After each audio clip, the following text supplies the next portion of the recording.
Invité de Frédéric Lopez dans le nouveau numéro de Un dimanche à la campagne ce 7 mai 2023, Aura Attika a évoqué avec humour les coulisses d'une célèbre scène du film La vérité si je mens.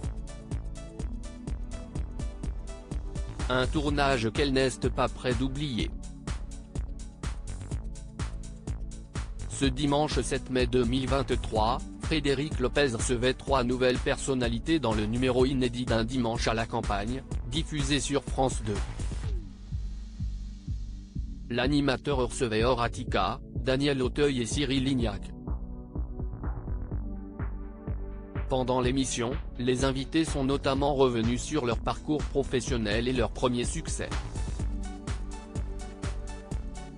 L'occasion pour Or de se remémorer celui du film grâce auquel le grand public l'a découverte en 1997, La vérité si je mens.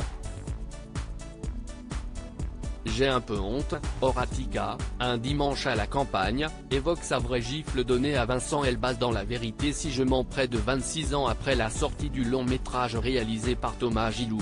La comédienne se souvient encore d'une scène en particulier, celle où elle gifle violemment Vincent Elbaz.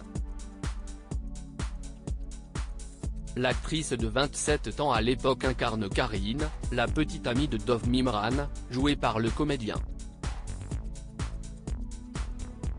Après avoir visionné la séquence de la baffe tous ensemble, Aura Attika dévoile les coulisses du tournage. On répétait avec Vincent et il me dit « Donne-la en vrai », se remémore-t-elle.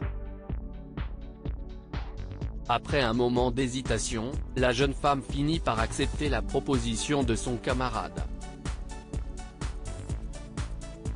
Il avait la joue rouge de chez Rouge, avoue la comédienne.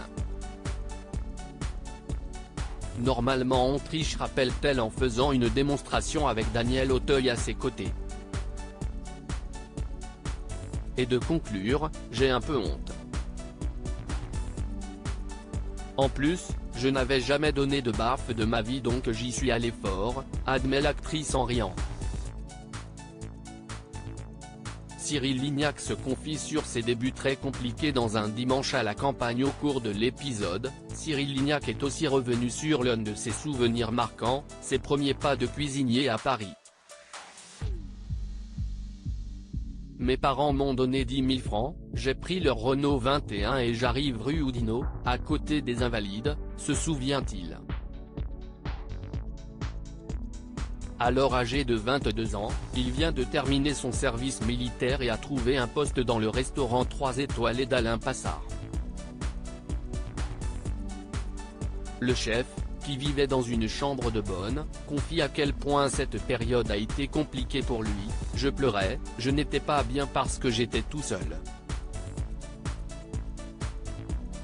Heureusement, il a vite su prendre ses marques. Finalement, j'ai trouvé des extras et je gagnais un peu plus d'argent, ce qui me permettait de rentrer dans l'Aveyron. À lire aussi J'étais la mère de ma mère, Aura Attika se livre sur son enfance très particulière.